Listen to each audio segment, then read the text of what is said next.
the place, rock the place, rock the place, rock. And round two.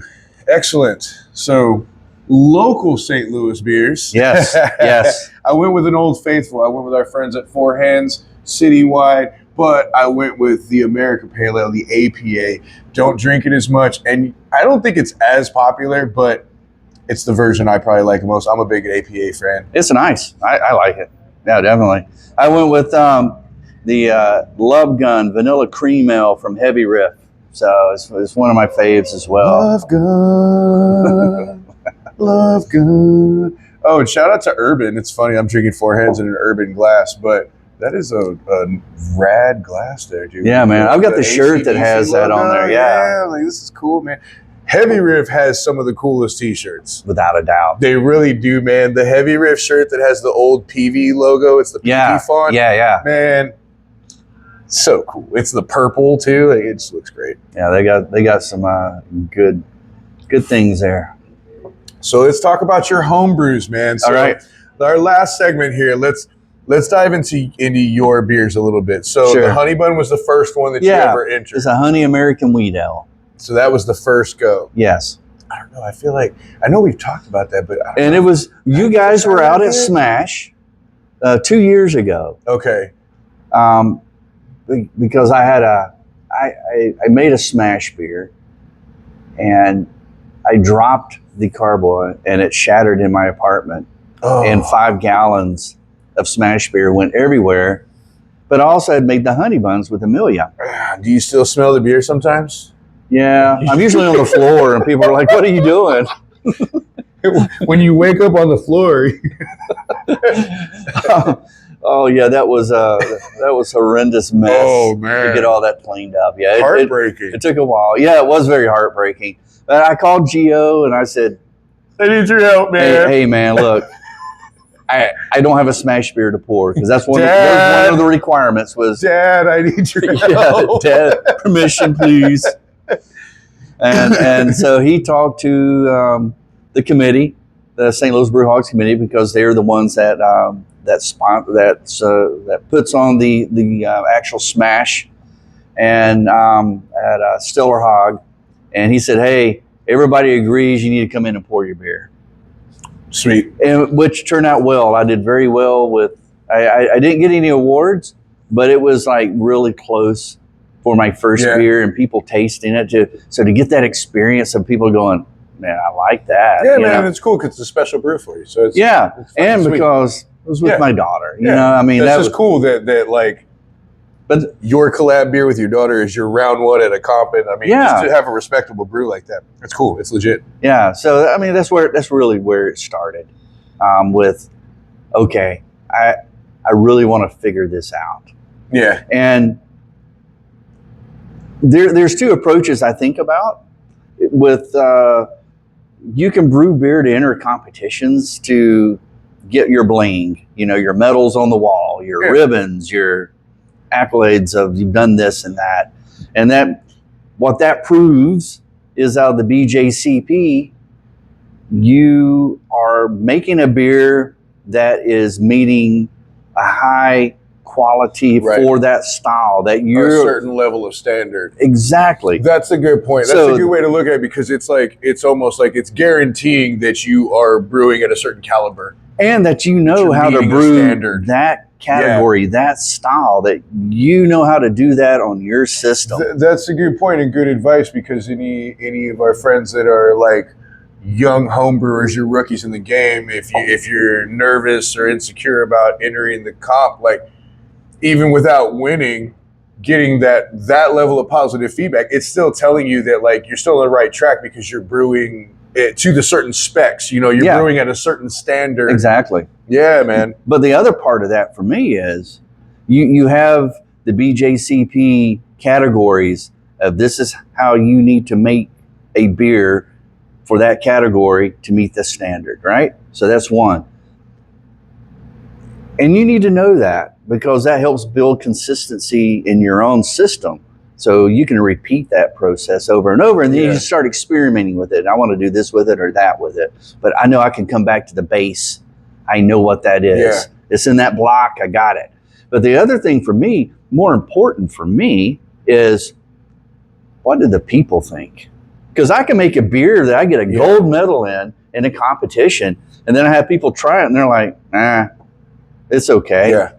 And that's something we've talked about too, just in hanging out too, because for sure, I think, like we said, I think that whether you're talking commercial, micro brew, or even more macro craft brewery, the more successful people, either way, I think a lot of times that's not always one of the factors that's considered most. Yeah. And it really should be, because I think it was probably you that I was having the same conversation with, because I'm like, it's like music, because it can be frustrating that I'm like, yeah, man, but like the way I intended this, the way I did it, like this is the one that matters to me. This is what's important or whatever. But once you create it and you put it out artistically, I always look at it like it's not fully yours anymore, because it becomes the people who are consuming it and how they perceive it. So if the consumer is telling you something, it's like a lot of times that might be something you should consider, and maybe that's an adjustment that can be made, even though your palate or your specific personal opinion is like, yeah, but I was trying to do it this way. But if you're trying to compete or please the masses, if you're trying to get to the point where you have something that's a product that's really sellable, that feedback from everybody is really important. And sometimes you might have to make compromises that are against your original style or intention or idea, you know. And in case in point, my grandma's blueberry pie sour. My first entry of that to a competition, it was not good. But I took the feedback. I was like, okay, I agree. Yeah, okay, I can taste. Yeah, got it. You know, and I made some adjustments, the lactose a little bit more, and some other things, and it just went right past that one little step, and then it was like, okay, for that style on my system, this is how I need to make it. Yeah. And I've been able to make it consistently. I mean, I've brewed that 5 times, and I've medaled off every one minus the first one, because the first one was it was sort of a. That's wild to think about, because like say you were to get huge investment and open a full brewery operation, then what's the process like to scale up? And you know what I mean? Very great point. I never actually considered that, because if you know, it's like I might not be able to recreate it exactly the same the first time on this massive system, but I know I have a winning recipe. Yeah. That's a whole nother monster. Yeah. Well, so here's the other challenge to that now. So let's say you open your own brewery and you already established multiple medals off a recipe for a certain kind of beer. Let's take my Amber Spice Ale, which I just had a ramp up at Good News Brewing. Yeah, we have to talk about Good News Brewing in St. Charles, Frenchtown. I won first place People's Choice, so I got to brew my Amber Spice Ale. That was at their homebrew competition. That is correct. Right. And so it was a People's Choice competition. Yeah. So that was part of the victory, though. You win, and then you get to brew a beer. Yeah. So I got home brewers, like, come on, get ambitious, because that's pretty badass just to have one on tap at all. And I got to brew it on their system, and then we released it and learn that process and everything. But we went through 5 kegs less than a week. After the first day, in 6 hours, we only had a keg and a quarter left. It is a really good brew, too. So, I wish that I could have got a little bit of review that day when we were drinking it, but it's really nice. It tastes perfect for the season. You got the spices right. The malt is good. There's all the big flavor qualities that you like in a heavier beer, but it drinks nice and light and crisp, and it's totally crushing. And my approach to it was saying really nothing bad about any other spice beers out there, right? Me personally, this is just a personal thing. Sometimes when I have a spice beer from wherever, whatever, it's a one and done for me, because the spices are just so heavy. Overpowering. It overpowers. I mean, first and foremost, it's a beer. Yeah. I want to taste beer. And I just want the other things to enhance it a little bit with some of these flavors. I don't want a mouthful of cinnamon and then it's just liquid cinnamon that I'm drinking, or whatever the spice is, right? So my approach to it was, how do I regulate that spice addition to where it does not overpower the international amber ale. So where instead of, because I think it is a thing that like when it comes to seasonals and like specific flavors, like a lot of spots, like this is how they make their beer. You're like, it's supposed to taste like Christmas, so we're gonna make it a Christmas bomb.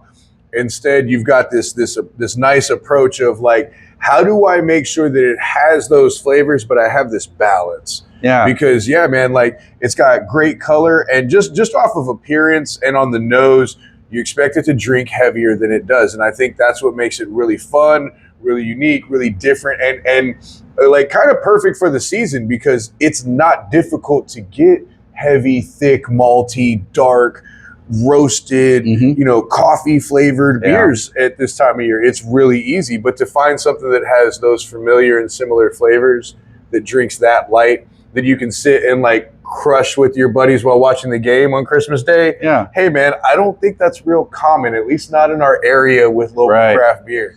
So props on that, buddy. Oh yeah, thanks, brother. I fucking killed it with that one. I really think that I think they told me at Good News the other day, because I took Amelia by it because I wanted her to see it. Yeah. And when we got there, they said, like, we blew the keg the night before, man. It's gone. And I'm like, what? It's not even a week? Really? So that was exciting. But to see people come in, and there was like, I think there was 8 or 9 growlers, like the large growlers, that people came in just to get growlers and taking and leave. That's sweet. And whenever I was there, to see people do multiple pours of the beer instead of a one and done. Yeah. It was like, hey, let me have another one of the Spice Odyssey. Yeah. And you're like, oh, my baby, look at her. So just blossoming. So here's the funny thing with the Spice Ale. That was my 5th iteration of making that off my recipe and tweaking as I'm going. As I get comments back from competitions, I look at the national certified judges. What are they saying? Yeah. Making my tweaks, getting people within the club that are like incredible brewers. Yeah. To get that flavor profile. Hey, what are you tasting? Well, another plus of being in a brew club. Yeah, because your feedback from your friends is from people who like they brew as well, and they want you to more succeed. Refined palate. Yeah, it's not just somebody being like, yeah, this is good, or no, it's not good. Yeah. And they want you to truly succeed. Yeah. I mean, it's competitive within the group, right? I mean, you need to have a little bit. Everybody wants to win. But they want you to truly succeed. So to get that feedback, this was my 5th iteration on this one. So my very first one I called Holiday Cheers. And that was the one I sort of got hit a little bit with and made some adjustments. And then I did a Holiday Cheers, my second one. And that one got better, and I actually medaled on that one.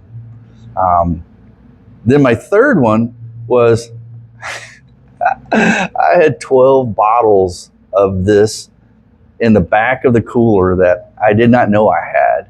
And there was a competition, and I was like, I'm just going to enter them and see what happens. And I got a gold medal on it. I love that. But I changed the name of it to Old Spice because it was old. Yeah. It was like a year after I brewed it. Damn. It was a year, and then I got a gold medal on that one. And I was like, so that also made me go, hey, wait a minute. So this one, it increases better as it ages. And, those things that make you think, and I talk with people, hey, what does this mean and that? And then for the latter competition I just did with the Good News and got it on tap and all that, I called it Spice Odyssey because that was my 5th iteration. Yeah. But really, it's the same. All of those are the same recipe, but with tweaks that I've done, learning from judges, from talking to people, and making improvements as you go. Yeah. Did you do that same Good News competition before? I did. Okay. That was my second time. The first time I did it, I came in 3rd place with my grandma's blueberry pie. Okay. But I was like 2 votes off. In fact, I tied with the guy in 2nd, and they did a coin toss. And that's how I got 3rd, because they were like, okay, he's heads, he's tails, flip. All right, this is the way it is. Incidentally. Yeah. I mean, and but the other person and I were only a couple points literally from the guy who got first Yeah. place. So we were Nice. all neck and neck. Whoa, this year when I went out there, there was a few that were pretty solid. Oh yeah, without a doubt. There's a couple. Is like I was like, There's some hey, incredible man. homebrewers here in It's like, St. dude, Louis. that isn't like I was like that is an interesting, unique, funky beer. One person there, I remember, was the only person that I've had their beer that I was like, hey, I'd almost compare this to my man at Sandy Valley. Because anybody that follows, like you guys know, like shout out to Kyle, dude, you're the man. I love some Sandy Valley, and I don't think I've had a beer from him that I haven't been impressed with. Yeah. You know, and yeah, one of the homebrewers out there, like I told him, I was like, yeah, I'm getting some of the same vibe. There's like I can taste that you harvested some of these ingredients. You know, it's like. Yeah, it's pretty high caliber, man. It's awesome. That's not just like, I threw a couple things in a pot and stirred it around a little bit. We brewed it in a beer. Yeah. Because some people, it's kind of like, that's a little bit of like the feedback. It's you're like, oh, okay, so you made beer. Yeah, we made beer. Like, oh, okay, cool. Oh, that's hilarious. That's great, man. I mean, yeah, the caveman approach isn't always the worst. You know, Yeah, it works yeah. out sometimes. But it's been an incredible journey, Joe. I mean, it's What other styles of beer have you done this year for competition? so there are 5 beers that I've brewed this year that have medaled. I've done a couple others, and those were as I'm growing. I want to learn something new, do something new, Yeah. and so I'm at ground zero with those, getting that feedback Love that. of how do I improve that? Hey, I've got like 5 beers that are like solid that I've medaled multiple times on. So I want to keep This is where I making need those. to come and work with you. This is where, this Yeah. is where, So those are good. And I'm going to keep improving on that and little tweaks here and there, yeah. But now I have room and time to go, okay, I've got these 5, I think, pretty well. Yeah. Started building. Now let me get some styles I haven't done before. Yeah. And I hit those. And so that's what I'm doing now. And one of those is an IPA that I did called Skull Dragger. Okay. And the funny thing with that is I also here at the Platypus, I helped Tony out by doing some front door security, checking IDs and stuff like that. And it's just one of the things, great crowd here. It's always a good vibe. It's good atmosphere. Oh man, just welcoming anybody, everybody is great. But every now and then you get that one person, and I always give them options. And one of those options is, I'm gonna skull drag you out of here. So I made a beer for Skull Dragger in honor of working here for Tony whenever I do the door security thing. But I've gotten good comments back on it, but there's still a lot of work to do that. What kind of brew is it? It's APA. Okay, hell yeah. It's the clone of the Sculpin, the Ballast Point Sculpin out of San Diego.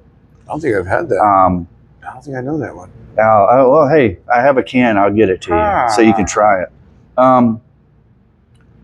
But I wanted to do it because it had such a massive hop profile.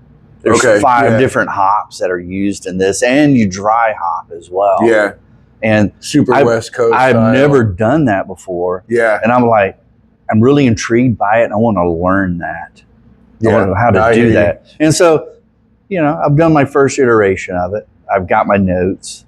I'm changing my recipe maybe a little bit here and there, doing some stuff, maybe changing the temperature of my mash to get more out of what I need out of the grains. So there's some things like that. I'm just still on the whiteboard working it. But I've been into competitions, and I've done well. It hasn't been. They didn't call it skunk beer, so that's good. Yeah, hell yeah, that's cool. Yeah, but my 5 beers this year that have done really well is my Grandma's Blueberry Pie Sour. That's the one with the lactose. My Atomic Blueberry Sour does not have lactose, and that's pretty tart. So if you like tart, that's a great one. My British Strong Ale, which I call Mighty Raptor's Revenge. She's good. That one was nice. It's done very well this year. It's a good brew. My Amber Spice Ale. Killing it. Yeah, so that one's done some incredible things this year. And in fact, that was my first gold medal at Microfest this year. Was that. Yeah. And that's a hard competition, too. Kind of a big deal. There's a lot of people there. Yeah. Not just like contestants. There's a lot of people there judging. So it's not like a small pool or anything. No, that is a lot. So People's Choice with that many people, yeah, it says a lot, man. Yeah. So it's pretty damn cool. And what was my last one? I have it here. I sort of lost my train of thought here, which is very easy to do. Oh yeah, my Red-Eyed Bastard, my Irish Red, is metal. Did we have that at a meeting? I don't know if I have brought it, but I'm not sure if you tried it. Yeah, but I've got a bottle that's one for you. I'm not sure. I'll bring you a bottle Let's so you try can that try out. it. Yeah. But that one's metaled as well. So those 5 beers are really my workhorse beers for this year. I love that. Compared to, and you have base recipes already worked out that you're like, Yeah. this I know is good. So you can do little things from there off of a recipe. That and you all of these already know beers, works. 5th and 6th iteration of the same recipe, and it's metalling. Yeah. So like actually really putting that time to refine it down. Yeah. And I love that too, man, because that's part of where I know I'm on the right path because I'm still just on mead, but like my Harvest Apple one that I made, this is my 4th 5-gallon batch of that I've made over the last couple of years. Yeah. And this is the first time where I've made it this way. And it's very different going from 1 gallon to 5 gallons and then doing multiple batches and then chasing consistency. I really loved this. Like, ooh, I like this honey, and like trying to figure it all out, you know? And so I can get that because now after this one, I feel like wait till I do it again. So I see what you're saying. Yeah, because you're like, okay, so 5-6 times and you really start to get it where you're like, all right, now it's refined. Like I would have drank it, but now I'm like, just go ahead and try this. I want you to try this. That's my feeling that I like is I'm like, I want you to try this. Yeah. It's cool when people ask me and I'm like, yeah, sure, you can have a little bit. You want a sample? Sure. Like, yeah, I'm working on this. I'm working on that. Like we all do, like, well, it's not finished, you know, well, it's not right where I want it. But yeah, I love when it hits the opposite and you're just like, oh yeah, I want you to try this. And you're excited for that feedback and that initial reaction. But you brought up something that I think is very important, I think, for the viewers to consider as well. Let's say you do a 1-gallon batch of something. Let's say the Amber Spice Ale only did a 1-gallon batch. And I'm only, I use more cinnamon than my ginger and my allspice. My ginger and allspice, I use the same amount. My cinnamon was a little bit more. Going to 5 gallons, it was not, hey, directly from 1 to 5 gallon, my grains all stayed, you know what I mean, from 1 to 5. Yeah. Is I put that in the system to show how much grain I need from 1 gallon to 5. I kept the grain profiles consistent for that equation, conversion from 1 to 5. Spices, very different. I would totally have burnt my beer with flavor, that one and done approach. Yeah. If I would have done my spices the same way, right? Yeah, it would have been so heavy of the spices that you wouldn't be able to drink it. Yeah. And so that is something, and even going from my 5-gallon recipe batch to what I did at Good News, we used less on the spices. It called for 10, we used 6. Yeah. We had to figure that out though. So that is something to take into consideration as you're taking a smaller recipe and you're converting it to a larger recipe. Not everything, especially in the spices, are going to equate equally from this to that. So yeah, and that seems important because if you're getting confident with your 1-gallon batch and you're excited to scale it up, you don't want to disappoint yourself. and be like, this is what it's supposed to taste like. Like, Yeah. you have to consider those variables. Like, Yeah. it's going to have an effect on it, especially if you've been doing small batches routinely and you've got it consistent and you like it. Then you go to do 5 gallons and you're like, this is not it, man. Yeah, that has to be a shitty feeling if you're not prepared for that. You got to consider these things. My recommendation is just, especially in the spices, go a little less. That's what I've learned with peppers. Just go a little less, because once again, at the end of the day, you want to taste the beer. Yeah. It's a certain style of beer that has some other flavoring profiles in it, and you want those to complement you. So that's the thing I've learned from that. And with most things, like, there's always a way for you to add a little bit more, Without a doubt. but you're not taking it out. Yeah, once it's there, yeah. All It's right. not happening. What's your favorite style to brew thus far that you're like, I really, really like doing that? So on the selfish side, I love doing ales, Yeah. because ales, I call it, is quick turnaround. Yeah. Usually within 10 days, you probably hit your fermentation peak. You want to let it set for diacetyl rest for a little bit, for 3 days, maybe a cold crash for 2 to 3 days.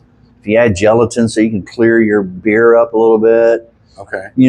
and then you put it into the keg. Realistically, like 2.5 weeks, Yeah. you have a beer to drink. Yeah. But within 3 weeks, you're drinking your Oh, beer. you're hitting the tap, man. It's Yeah. like, this Yeah. is my beer, and it's pretty darn good. If you're doing a lager, patience, which I don't have. It has to actually lager. Yes, you have to do the lagering That's piece. what a lot of people don't understand. I mean, you're It's not looking just called a lager. Lagering is a process. 2 to 3 months in the keg just to Yeah. let it really mature, and that temperature to bring it down, to bring out those flavors. Yeah. Because if you drink your green lager, man, you can taste it. You're like, there's something weird. It's not quite there. It's something I want to learn for But- sure. I want to be able to make like but a good lagers- Pilsner. Yeah, so even in the yeast for ales, they're top feeders. Yeah. You're Krausen, man. You're going to get 1 inch to 2.5 inch. Sometimes you're blowing it out. You got to put the tube in and Yeah. put it into, so it's just constantly bubbling. It looks like there's a cake forming inside there. Yeah. It's very volatile. I mean, it's like they're very aggressive. Lagers is bottom feeding, and it takes longer for them to do their stuff. And patience is the big thing with doing lagering. So I love doing ales just because Yeah. it's pretty quick turnaround. I can get something and drink it. But it is on my list for this coming year. I am going to do a cherry chocolate milk stout Yeah. and let that mature. So then that's ready. I like this.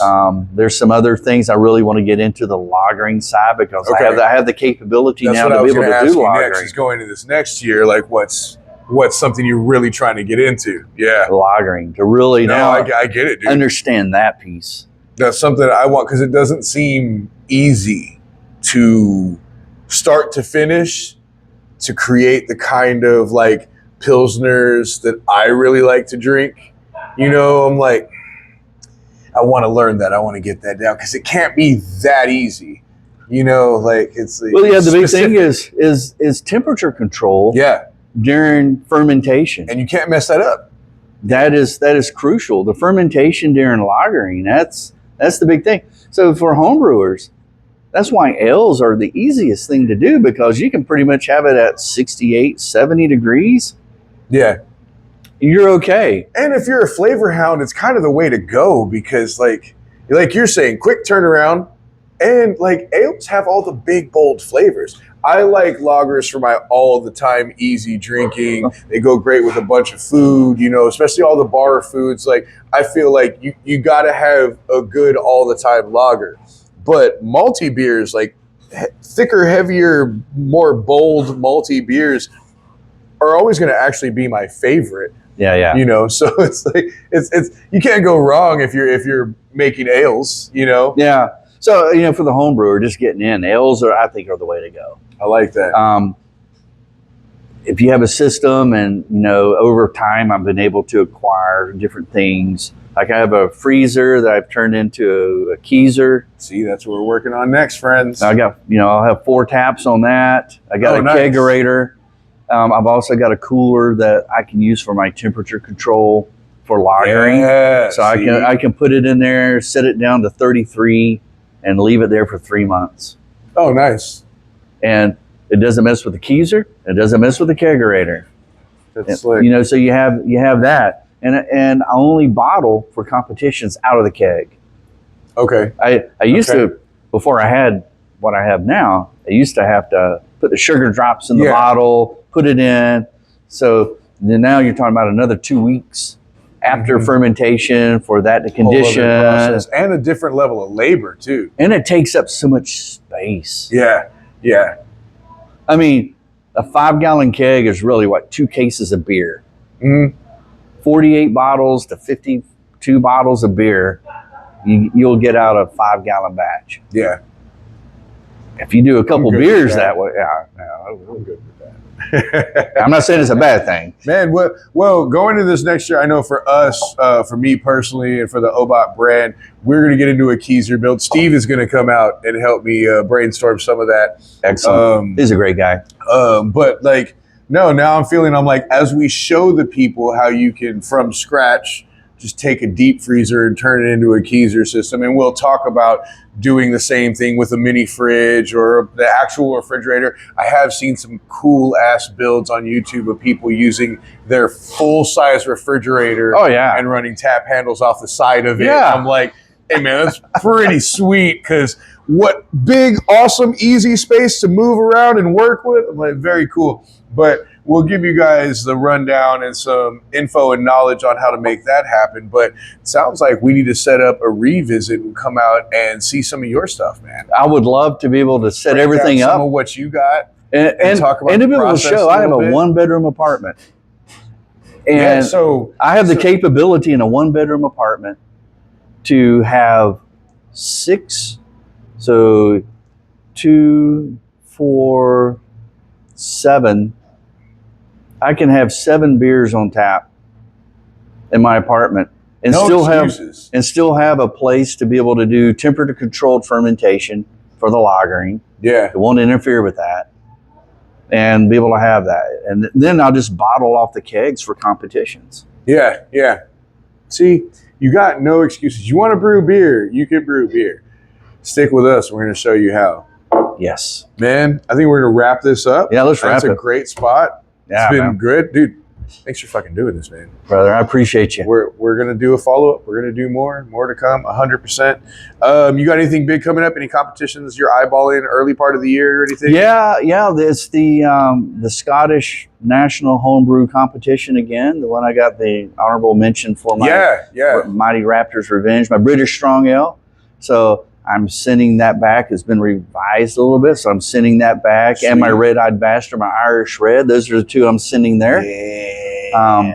So I think those will do well. Or I might send my Amber Spice Ale instead of the Red-Eyed Bastard. So and she is a winner. Hey, if we got any friends out there in the St. Charles area, keep going to Good News and asking for it so that there's a demand and they have to brew more. Yes, would love to. But that's the next big thing coming up and that's right in the front of January. Yeah, so. Man, it's perfect. It's beautiful. Yeah, brother. I appreciate you. Thanks so much, man. Again, man. Shout out to our people at the Brew Hogs. Brew Hogs. Stay tuned. We're gonna get a batch going soon. We're gonna be showing you guys how to build keezers and all that cool shit and everything. I mean, it's what we do. It is. Drink more beer.